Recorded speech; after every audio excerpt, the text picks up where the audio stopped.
Chicago. This is Wait, Don't Tell Me, the NPR News Quiz. I'm Bill Curtis. And I'm Peter Sagal. This week, our Congress proved once again that it was incapable of doing anything. So we spent the week arguing about whose idea it was to do something that they couldn't do even if they wanted to, which they say they don't want to do, even though they would like to do it if they could, but they can't.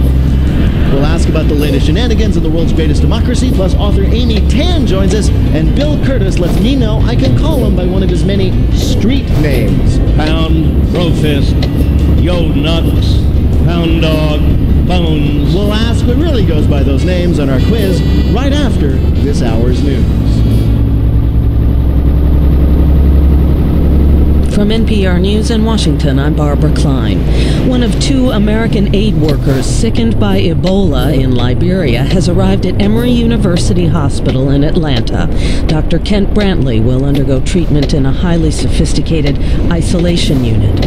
Tens of thousands of people in Ohio are being warned, don't drink the water. Officials in Toledo say tests revealed potentially unsafe levels of a toxin. And as Kabir Bhatia reports from member station WKSU, area stores are already running out of bottled water. Officials from the city of Toledo are recommending residents drink bottled water. They say tests at one treatment plant returned 2 sample readings for microcystin above the standard for consumption. The city warned residents against boiling the water because it will actually increase the toxin's concentration. The advisory covers both city residents and those in Lucas County served by the city's water supply. The city's advisory says Lake Erie may have been affected by a bloom of the harmful algae that produced the toxin. Consuming the tainted water could result in vomiting, diarrhea, and other problems. It's not known how long the advisory will be in effect. More tests are currently being run. For NPR News, I'm Kabir Bhatia. No let-up in violence between Israel and Hamas militants in Gaza. The BBC's Martin Patience reports the heaviest attacks are in Rafah, where the Israeli military says Hamas fighters may be holding one of its soldiers captive. Israel continues to bombard the southern town of Rafah as it carries out the search for its missing soldier. Palestinian health officials say dozens of civilians have been killed in the fighting there. They also say they've had to evacuate the main hospital because of Israeli shelling.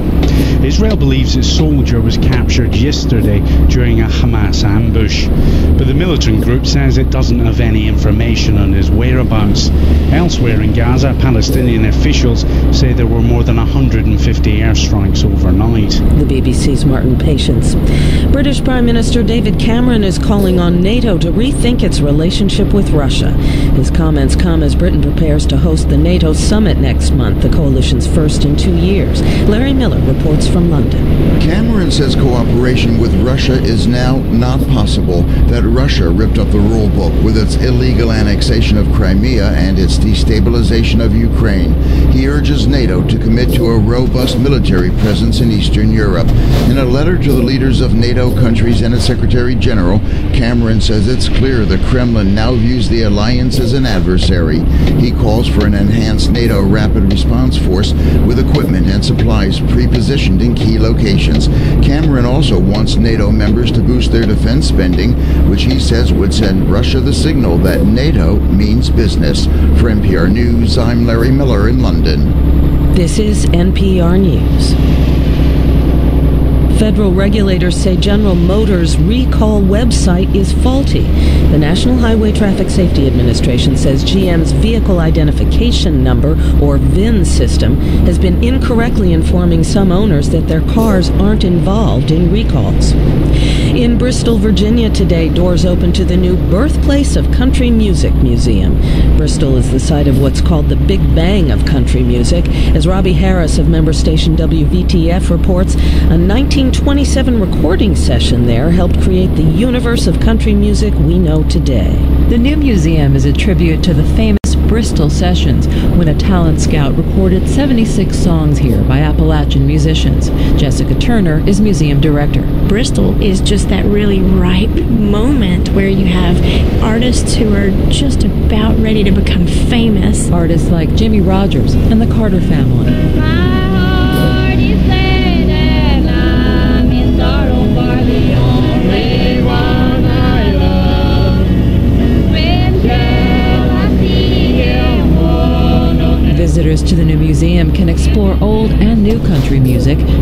touchscreens to play it, remix it, even sing along. For NPR News, I'm Robbie Harris in southwestern Virginia. A lot of double, triple, even quadruple takes in Twinsburg, Ohio today, the aptly named site of the Twins Day Festival. Organizers say it's open to all so-called multiples, identical, fraternal, young and old, of any number. It's billed as the world's largest annual gathering of its kind. I'm Barbara Klein, NPR News in Washington. Support for NPR comes from NPR member stations and from the John S. and James L. Knight Foundation, helping NPR advance journalistic excellence in the digital age. This is Rich Harris, the principal of the Harris Law Firm, a family law firm, Denver and Fort Collins. We're proud to underwrite Colorado Public Radio, and we're seeing the results in the bottom line of our business. Our website numbers have increased, and we track that pretty carefully. We've also seen an increase in the referrals to our firm, and people specifically cite our radio campaign with CPR as the reason. Learn how to become an underwriter at cpr.org.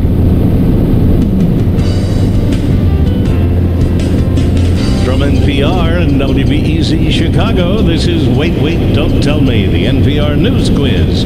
I'm totally huggable anchorman Bill Curtis. And here is your host, at the Norse Theater in San Francisco, Peter Sagal. Thank you! Thank you, guys! Thank you. It's our third and final week in San Francisco before heading back home, and we are celebrating with the Bay Area native, the best-selling author Amy Tan. My first question to... Oh, yeah? Should we hear? My first question to her will be, do you have a guest room? Or a couch I could crash on? We can't bear to leave. How about a dog bed? I can do that. But first, we've got some questions for you, so give us a call. The number is 1-888-WAIT-WAIT. That's 1-888-924-8924. Hi, you're on Wait, Wait, Don't Tell Me. Hi, this is Tommy Van Cleve from New Rochelle, New York. Tommy Van Cleve, how are you? I'm very well. Now here, I don't know how many people react to New Rochelle this way, but I know of New Rochelle because of the old Dick Van Dyke Show. Is that? Absolutely. Do you have, Chicago, where I live, has a statue of Bob Newhart from his sitcom. Minneapolis has a statue of Mary Tyler Moore. Do you have a statue of Dick Van Dyke somewhere in New Rochelle? I don't think there's a statue. I'm sure there's a plaque hidden somewhere. You think? Because you got to get on it. You got to be celebrating the fictional people who never really lived there. Otherwise... Tommy, welcome to the show. Let me introduce you to our panel this week. First up is a comedian and the host of the Who's Paying Attention podcast. You can see him at Hilarities in Cleveland on August 20th through 24th. It is Alonzo Bowden. Hello. Next, it's the comedian who'll be performing at the Santa Clarita Performing Arts Center on September 6th, Paula Poundstone. Hey, how you doing? And look, it's another comedian, this one who will be performing at the Wilbur Theater in Boston on September 6th, Maz Jobrani. Hey, buddy. Tommy, welcome to the show. You're going to start us off with Who's Bill this time.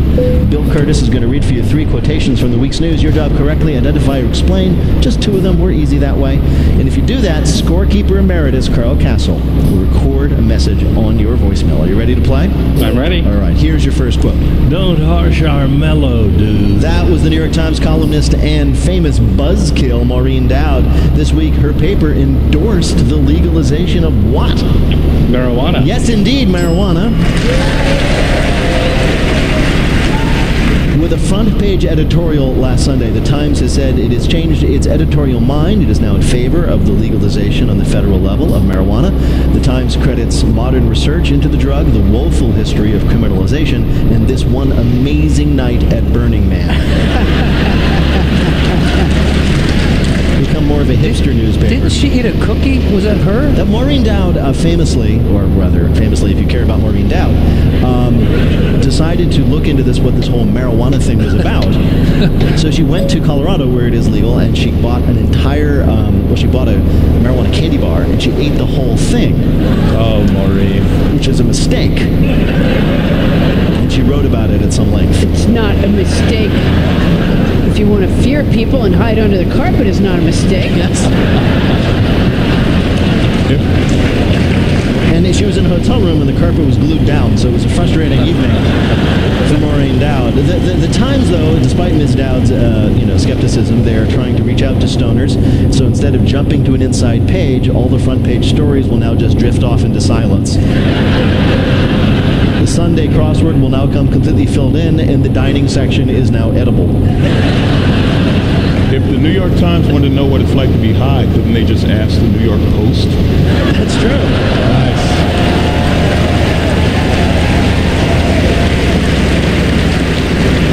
Well, we don't know what they're smoking over there. USA Today is more... the USA Today should write an op-ed piece for stoners. They're sort of like the Grateful Dead of newspapers. Yeah. They got a lot of colors, they got pie charts, they're fun to stare at. That's a fun paper. Oh, yeah. They do have pie charts. It's a jam paper. They must have had a meeting, though, where someone said, what I think is really going to be what sets us apart, will be the good reporting. No.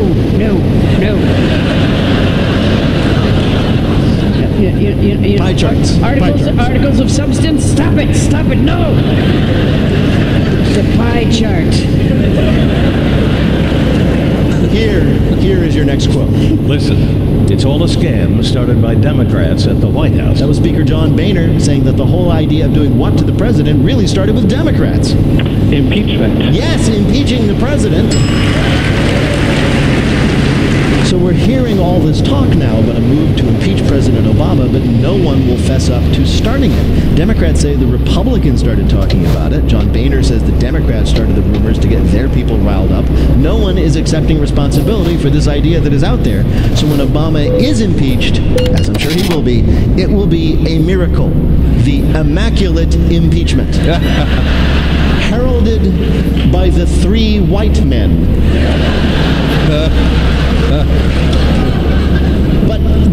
So the Republicans are saying, we're not going to do that. What are you talking about? But the White House and the Democrats have been talking it up. OMG, the Republicans are going to impeach the president. Quick, send money. Maybe Obama himself wants to be impeached, right? He's sick of the job, but he knows if he quits, he won't get unemployment. Tommy, so we're going to take a break from politics and bring you this last quote. Pound, Rofist, Faux Knucks, Pound Dog, Bones, Respect Knuckles, Bumpin' the Rock. Those are, according to Wikipedia, alternative terms for something that the Journal of the American Medical Association revealed this week to be much safer than handshakes. What? The fist bump. The fist bump. Very good.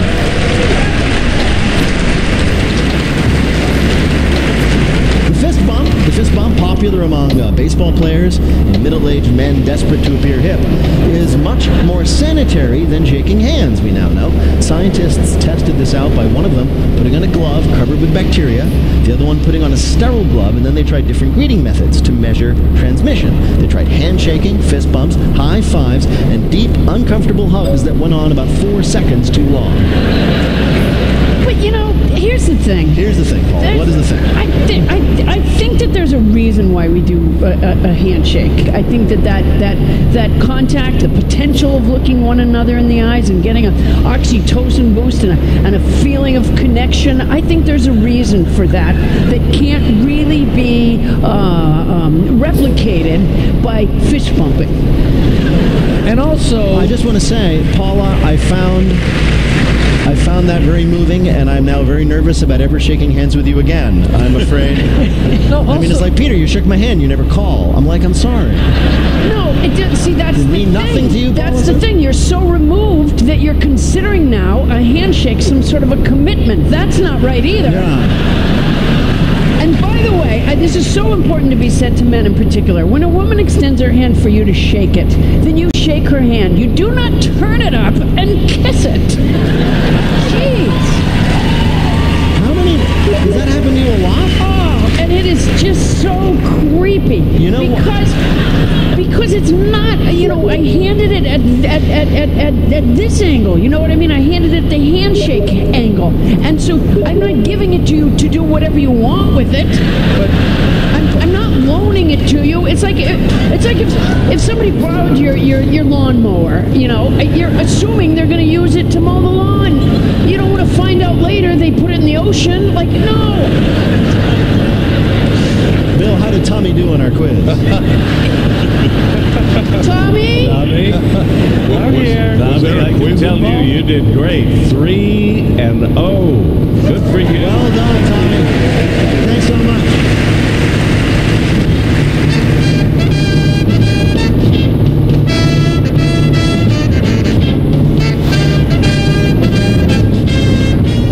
Panel, it is, of course, time for you to answer some questions about the week's news. Maz, whenever you go to Paris, we know there's a chance that somebody might be on strike. This summer, it might be the transit workers, the street sweepers, but it also might be whom? The prostitutes. No. The pimps. No. Am I close? Am I anywhere? No. If I said that you were, these people would be very insulted, so I'm going to stay away from that. If you said that, they do have lawyers. No, these people. These people do have one thing in common with prostitutes, but only one, and otherwise they're totally different. They wear high heels. No, it's a question of what they don't wear. What they don't wear. All those famous Parisian artists with their berets and their palettes will have to be just painting. Oh, the nude models. The nude models are going on strike in Paris. Yes.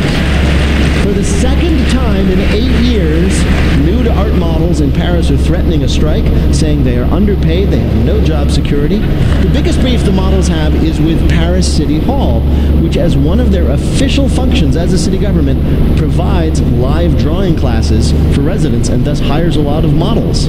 And all your stupid city does is provide water, police, and fire departments. Really? I'd never heard of that. It's true. It's weird. They're city workers. Here in America, especially back home in Chicago, it is hard to imagine a city worker you would like to see naked. Hi, I'm Phil. Normally I'm with Streets and Sand. How do you want me posed? That is a pretty... See what I mean? Yeah, that's when you just do a quick stick figure. Yeah, get out. Yeah, got it, Phil. Done. Thanks.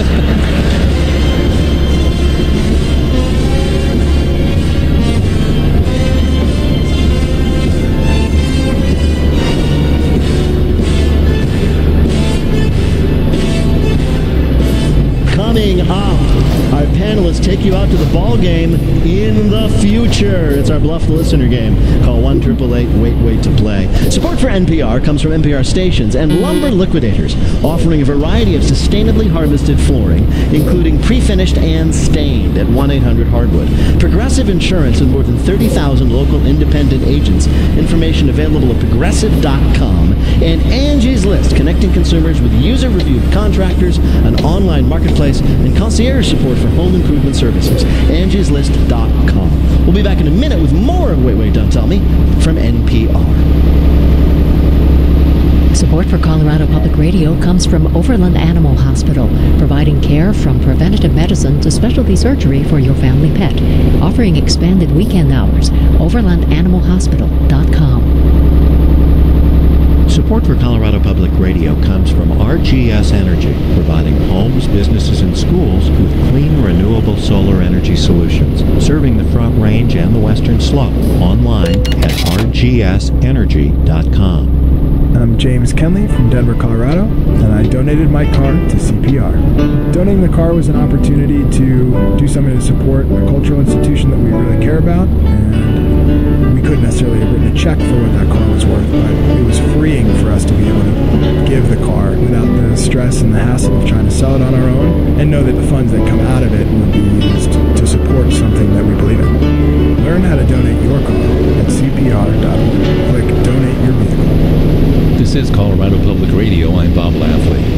Warm for Denver today and tomorrow. Highs in the mid-80s to around 90. The state will see a gradual increase in shower and thunderstorm activity from Sunday afternoon through Tuesday. Thunderstorms Monday and Tuesday may bring locally heavy rainfall again. Scattered showers and storms over southwest Colorado this afternoon with only isolated activity elsewhere out west. Mountain highs in the 60s today and Sunday. Best chance for rain will be Monday.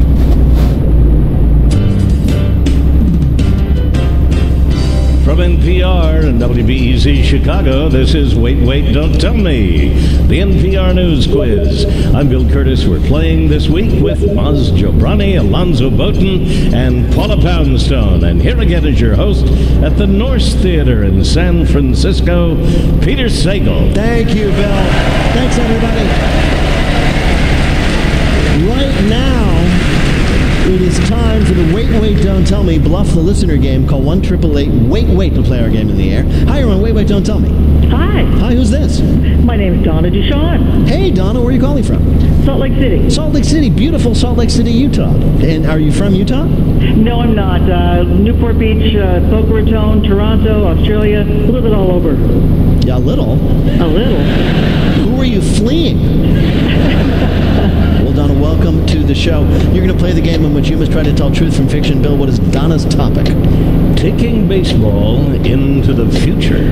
Americans started playing baseball more than 160 years ago, and many of those early games are still going on today. Man, is baseball boring. So we were excited to read about, finally, a 21st century innovation in the sport of baseball. Guess that real story, you'll win the voice of scorekeeper emeritus Carl Castle on your very own home voicemail. Ready to play? First up, let's hear from Alonzo Bowden. Everyone complains baseball is slow, and that's because it's really slow. But hold on to your hats. Soon you can join the action through the Cap Cam. Miniature cameras will be installed in players' hats, and using an app, you can click around and see the game as your favorite player does. You can watch a 90-mile-an-hour fastball coming at you, or see a double play develop from second base. You can see what the left fielder sees when his head moves between the long fly ball and the wall he's racing toward while catching it. You can see all of that, in theory. Seems many right fielders are more focused on the cleavage in the stands than the action on the field. According to ESPN, a prominent player who swears Gatorade is what's inside filmed himself sipping warm milk in the dugout. And shockingly, a young pitcher gave everyone a first-person view of him shooting dice with Mr. Met, the New York Mets mascot, during the 7th inning stretch. The hat cam will continue to be tested. Hopefully it'll be ready for use at the 2014 World Series. Cap cams. See what the players see, no matter what they're seeing. Your next story of an evolution in baseball comes from Maz Jobrani. What happens when your baseball team loses over 400 games in 5 years? People stop coming, which is exactly why the Hanwha Eagles of South Korea decided to fill seats in their stadium with a crowd of robot fans. Eagles supporters, not wanting to waste their time driving all the way out to the stadium just to watch their team lose again, can now enjoy the misery at home by controlling a robot over the internet who will do the watching for them. The bots can cheer, chant, and perform the wave. Is this a good idea, robot baseball fans? The poor things can't even drink a beer or eat a hot dog to pass the time. Will the 7th inning stretch now be called the 7th inning reboot? So basically, this new technology is like watching the game on TV, but your camera is mounted on a robot's head. And this, ladies and gentlemen, is why robots will take over and make us pay. Because we made them watch boring baseball games that no human being wanted to see. A team in South Korea fills the stands with robots so they can have a crowd. And your last story of America's pastime becoming America's future time comes from Paula Poundstone. The uncouth days when the propensity for baseball players to grab their family jewels on the field may soon be swept into the sport's dark, uncultured past by a small DNA-shaped piece that is sewn into the inside of the uniform, just beneath the zipper of the pants. It has a heat sensor that causes it to twist when friction makes the temperature rise, which gently adjusts and loosens the male triple threat.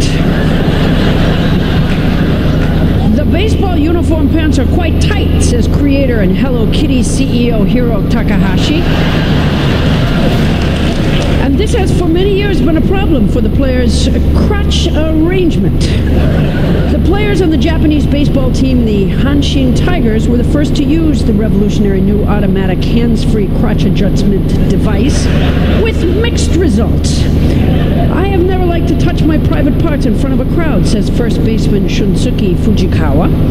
It seemed like a very good idea, but it was a distraction. When I wear the device, I miss a lot of catches. center fielder Hagata Ho had a great game using the device. I found that I could create more friction by running very fast. I stole bases 3 times and received many rewards.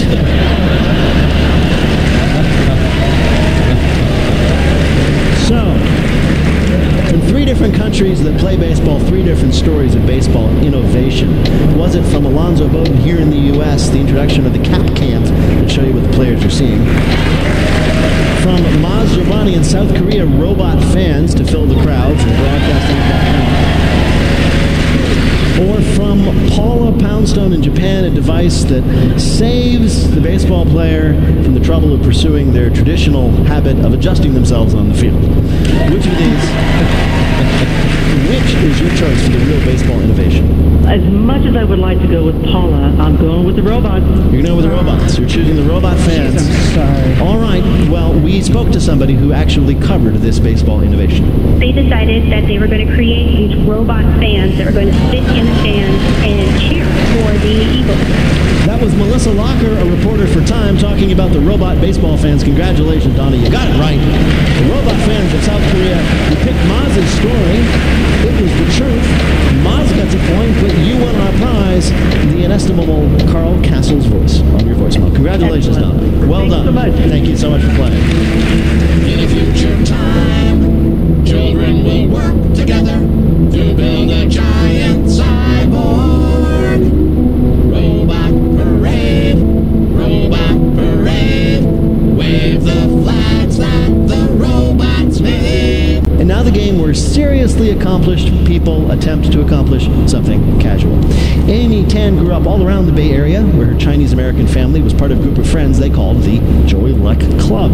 In 1989, Amy published a book of stories by that name, which became an international bestseller, inspired a movie adaptation. Her latest novel is The Valley of Amazement, and we are delighted to have her here. Amy Tan, welcome to WaitWait.com.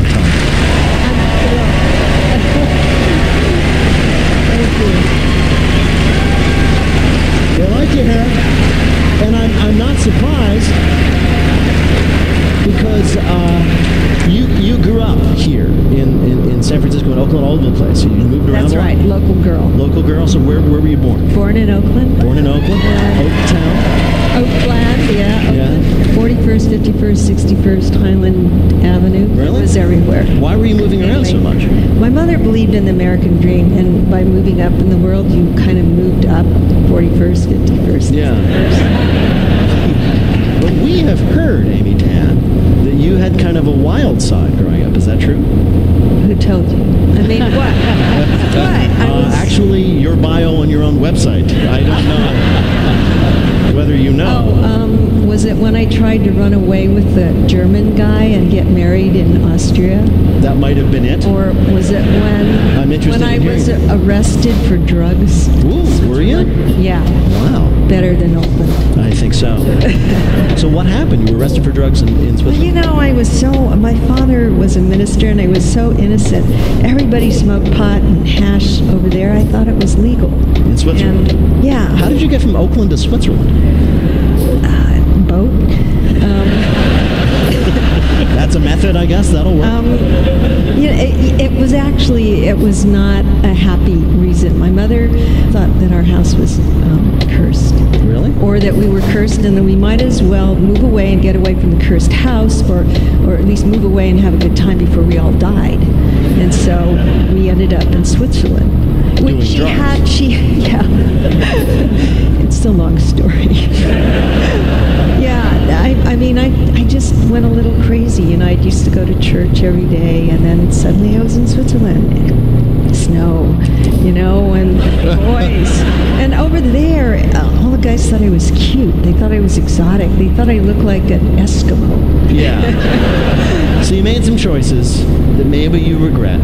I did. I regretted it deeply. Right. I didn't get married and I didn't stay in jail. I wasn't sent to jail. I was just arrested, and I had a promise I would listen to my mother and always obey her. And so I said, yeah, you know, and then you can be arrested for not listening to your mother. In Switzerland, you can. Man, really? Yeah, I know. My family and I are going there. Yeah. I see. So what happened to the guy you were going to marry? My mother, she hired a police detective. He happened to be the mayor of the town of Montreux, because it was a very small town. And she gathered all this evidence, and he and all my friends were arrested and deported. So that is one way you get rid of your daughter's boyfriend. Did you eventually, how did you feel about this? I mean, there's one thing of like your mother disapproving of your boyfriend, another thing of like your mother having him deported with all his friends. That's another. Well, actually, I was relieved because I really did want to break up with him.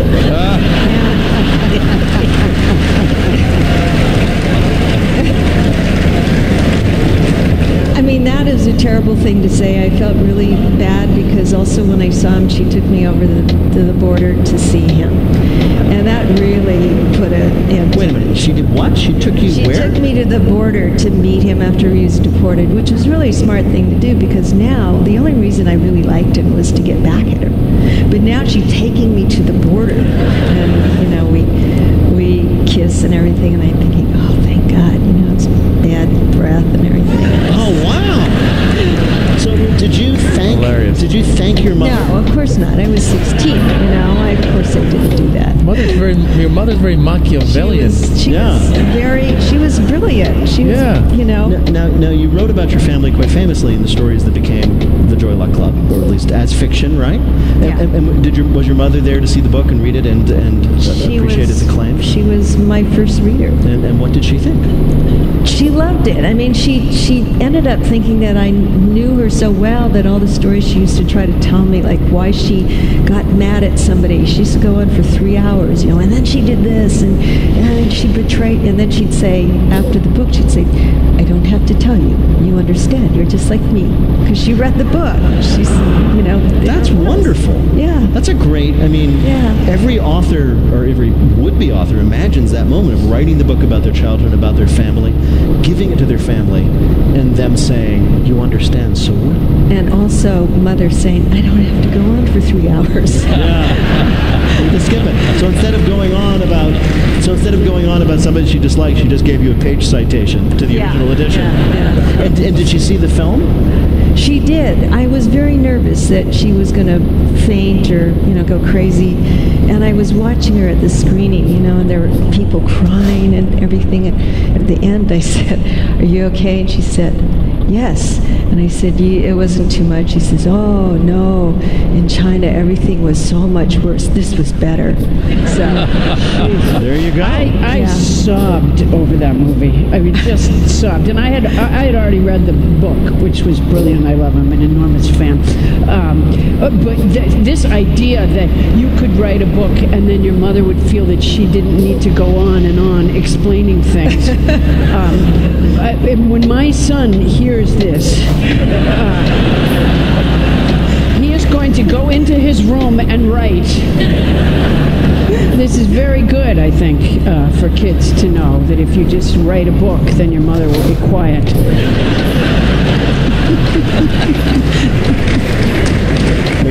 You don't have kids, but you have dogs. I have dogs, yes. Are you ever the stereotypical Chinese mom to your dogs?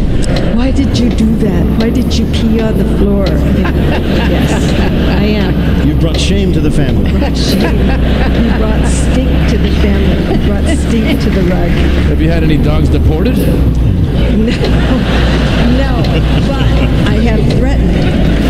Well, Amy Tam, we are so delighted to talk to you. We've asked you here today to play a game that this time we're calling Amy Tan beat Tan Amy. Your name is Tam, but what do you know about tanning? We're going to ask you 3 questions about tanning and the tanning industry. Answer 2 of them correctly. You win our prize for one of our listeners, Carl Castle's voice on their voicemail. Bill, who is author Amy Tan playing for? Sasha Fredericks of Oakland, California. All right. People do some interesting things to get a great tan. Which of these is a popular, if controversial, tanning technique used in some U.S. salons? A, the full-body microwave oven.